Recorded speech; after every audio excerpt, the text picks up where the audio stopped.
Hi, this is National Master Dan Heisman, and we're here with another video to help you improve your chess game. Today we're going to talk about trades.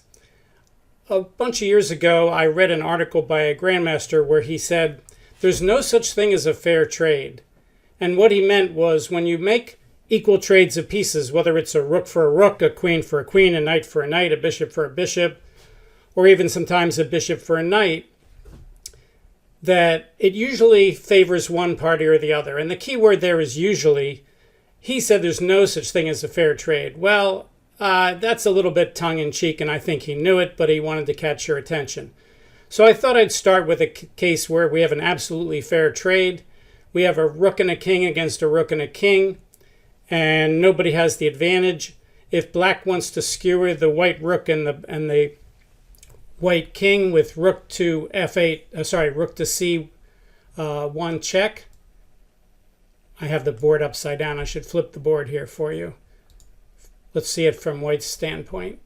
So here, if black wants to play rook to c1 check, and the king comes over and guards the rook, and if black wants to trade the rooks, it's an absolutely fair trade. So there's an example of a fair trade. But what he said was really talking about positions where there's something to play for. Usually one side or the other gets a little bit more benefit from a trade. So let's take a look at some common trading ideas. All right, here's an idea where both sides have two rooks and the B file is perfectly neutral. But if white trades here, the trade is bad for white. If white plays rook takes rook, after rook takes rook, black's threatening to play rook to b2, forking the pawn. So if we turn on the engine here and ask him about that trade, let's go back before white made it, and we show the top three moves.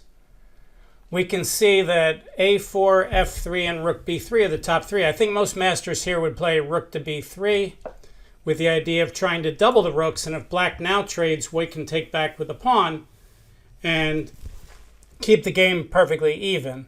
So that would make a reasonable move. If we take the move back and we let white play rook takes b8, right now it says white's ahead by 0.1. If he takes the rook, all of a sudden he's down by 1.7, 1.6. So that trade is absolutely not a fair trade, even though you're trading a rook for a rook. That would violate the principle, don't give up the file for nothing. Right now the file is neutral. Both sides have a rook on it. Both sides are guarded. If white plays rook takes b8, black has control of the file, and that's pretty much enough to just win the game. Let's look at another example of trading. This is one of my favorite examples. This was a student's game played several years ago.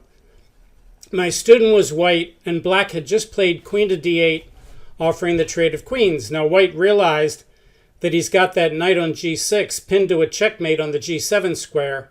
So white said to himself, oh, he played queen d8. I don't want to take his queen. I don't want to trade queens. So what he did was play the tremendous blunder h5 with the idea that if the knight moves, then he checkmates black. But that's very naive, because when black played queen d8, even though white said I don't want to trade, black could trade first. And that's what black did here. He traded queens, and then he saved the knight, let's say knight to f4 or knight to e7. And black went on and won the endgame. You can see from the evaluation from Stockfish 14 Plus here that black's only a little better here, but black did go on and win the game. But what white should have done is physically avoid the trade of queens. He should have moved the queen back. The best place to move the queen is to g3. Why? Because if you play queen to g4, then he could push the f-pawn and create some complications. If you play queen to g2, he can take the pawn. Well, he could play h5 first. Queen to g2 is okay, but queen to g3 is the best. It guards the h-pawn. It threatens h5, pinning the knight to the mate. And if black plays h5 now, you can just move the knight, let's say knight to g5, and then play bishop takes h5. Engine says your best move is bishop d1, but that's a little too sophisticated. But the point is that pawn on h5 is pretty much a goner. Black's not able to guard it once white starts attacking that pawn, and white has a winning attack. So if we look at the evaluation after queen to g3, white is ahead by 3.2, which is more than enough to win the game. So white's completely winning. Instead, when white played h5 in the game, and black plays queen takes g5, now black's better. So this is a case where whether white trades the queens or whether white allows black to trade the queens, the trading of queens is fantastically in black's favor. It's not a fair trade of the queens at all. This is such a good example. White definitely doesn't want to trade queens here. All right, there's another case where you have an attack. Let's go to that example over here. Let's go through this game. I made up a crazy game where black gets into trouble just to illustrate the point.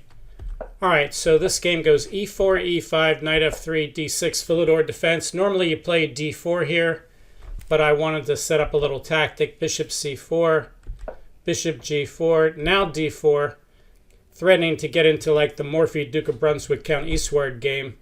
And now knight to d7, and oops, let's make that knight to e7. Promote that variation, make that the main line. All right, so now with the knight on e7 blocking the queen guarding the g5 square, it gives white the tactic. Bishop takes f7 check. And if black doesn't take the bishop and plays king d7, he's just losing a pawn and he can't castle. And white even has knight takes e5 check.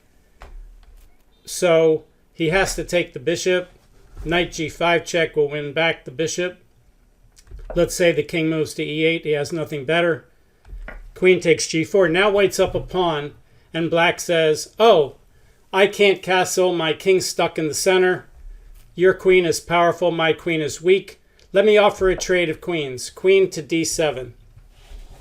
All right. Now, sometimes I hear my students say, if your opponent offers a trade of queens, then you shouldn't trade queens because he wants to do it. That logic is wrong for multiple reasons. One is your opponent might have made a mistake and he offered a trade when he shouldn't. Another is your opponent's best move might be to offer a trade, but then your best move might be to take the trade because maybe turning it down is even worse. So you can't use the logic if my opponent wants to trade, then I shouldn't trade. That just doesn't work. Even if your opponent's a good player, that doesn't work. In this case, though, black is offering a trade and he should, and white shouldn't trade. Right now, if you look at the evaluation from the engine, white is ahead by 4.7.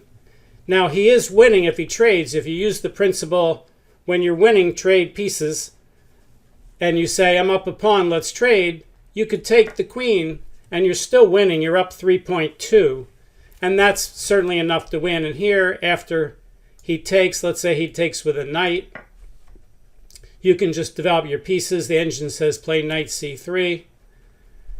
White should be able to win the game, but it's not going to be that easy.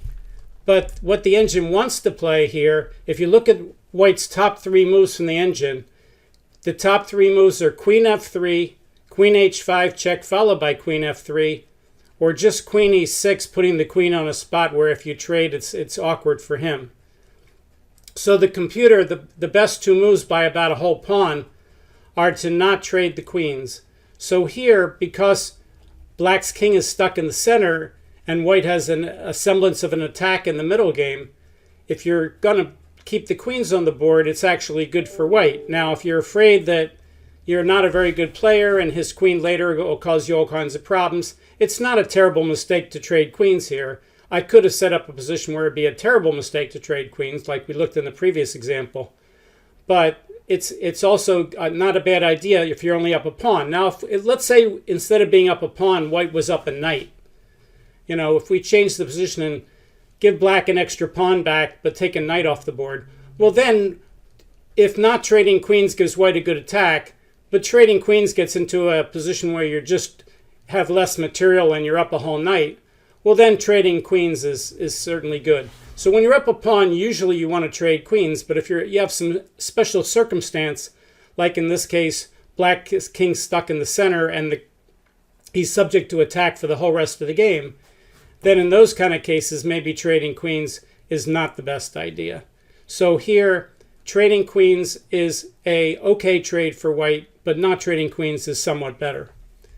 All right, let's take a look at another example. We looked at this one already. Okay, so here it's black's turn. He's defending rook and pawn against rook, and he'd love to get his king in front of the pawn. But if black needs to get his king in front of the pawn, he has to be able to cross over that d file where the white rook on d3 is blocking the king's path to the e file. The only way to get across would be to put the black rook on the d file and offer the trade. Well, does that make rook to d7 offer a fair trade for black? Well, you have to know about king and pawn endgames. If rook d7 and white trades leads to a win for white, then black can't do it. If it leads to a draw for black, then it's probably a good move for black. So if you watched my earlier video on king and pawn against king, I have a two-part video, then you know that after rook takes, rook d7, rook takes, king d5, white is one rank in front of the pawn, and he has the opposition because it's black's move. If black plays king e7, white plays king to e5. If black plays king back to d7, white makes progress with king to e6, and white will eventually win the game. So that tells you that rook to d7 here, while a reasonable idea, tactically doesn't work. It's not a fair trade. If black plays rook to e7, then he loses. Now you can see I have the table base running here on Lichess, and you can see that if black doesn't play that, if he plays almost any other move, he can get a draw. Let's say he plays rook to e7. Then this game should be drawn with best play, because if the white king tries to come over, now black can check, skewer the pieces and trade. For instance, king here, rook checks, king guards the rook, rook takes, king takes, and now the white king's not in front of the pawn, and it's a trivial draw. So bringing the king over doesn't work, but how does white make progress? He can't push the pawn. If he puts the rook behind the pawn, then black can get his king in front of the pawn and get a draw again. So black has lots of ways to draw, but trading rooks would be a disaster here, offering the trade with rook to d7. All right, let's look and see what else we've got for trades. Trade number 4. Okay, this is a game a student played a long time ago. Black has just made a really good move. Black has played queen to d5. Let's turn off the engine here. Black has played queen d5, and black is using an idea which I teach my students, which I call trade or retreat. Black has put his queen on a nice square. If the white queen moves away, black has a chance to possibly come down with queen to h1 check and get in on the king. So black's made a great move. He's centralized the queen and he's offered the queen trade. So because black's queen is better than white's queen, should white trade? And the answer is no. Even though trading is good for black, not trading is even better for black. Chess is not a zero-sum game. If trading is bad for you, that doesn't mean you shouldn't trade. It's possible that not trading is even worse. So here, white should hold his nose and keep the queens on the board. And even though he's probably losing no matter what he plays, at least with the queens on the board, he has a chance. So in the game, white was afraid of queen to h1 check, and he traded queens. Let's turn on the engine. The engine agrees with me. The engine says white should play either queen to e8, or queen to a7, or queen to a4. Queen takes d5 is not among the top 3 moves. So again, I can't reiterate strong enough. Just because your opponent wants to trade doesn't mean you shouldn't trade, but it also means that if trading is bad for you, that doesn't mean you shouldn't that you shouldn't trade, because maybe not trading is even worse. But here, not trading is better. You should follow the principle: when you're down in material, avoid unnecessary trades. So even though white's going to lose no matter what he does if black plays perfectly, you have your best chance here by keeping the queens on the board and giving yourself some practical chances, especially if you're not playing a really, really strong player, because they can make mistakes and you need the pieces on the board so that you can counterattack. So In the game, my student played queen takes d5. Let's see how much that hurts his evaluation. Right now, if he plays queen e8, his best move, he's down 3.3. After queen takes queen, knight takes queen, now he's down 4.0. So not only did the evaluation get worse, but also he has less pieces left on the board to play with. And now black's got his extra pawn. He can create a passed pawn on the king side. He can bring his king up to the middle. Should be a fairly easy win for black. And now white made it even worse. White made a move by attacking the knight. He played hope chess. He made a move and didn't look to see what his opponent could do. He didn't look for his opponent's check captures and threats. He played bishop to c4, double question mark. Can't really give it a double question mark because he's already lost. And black said, oh, I want to trade when I'm winning. Here again, trades are not equal. They're not fair. Trades favor black. Black says, let me get that bishop off the board. He checks with the knight. After white moves the king, black took the bishop. White took back. Black brought his king up to f6. And in a couple moves, white resigned. And he should have resigned because look at the evaluation. He's down 9.5. The engine already sees that black can force his way in to get a queen here. White has absolutely no play in this position and is dead lost. So we went from a position 3 moves ago where there were queens on the board, there was a bishop, there was a lot of things that could happen, and white could have extended this game quite a bit and given black some trouble. Instead, in a period of 2 moves, first he trades queens, which makes things a lot easier for black. Then he allows the trade of the minor pieces, which pretty much puts the game away.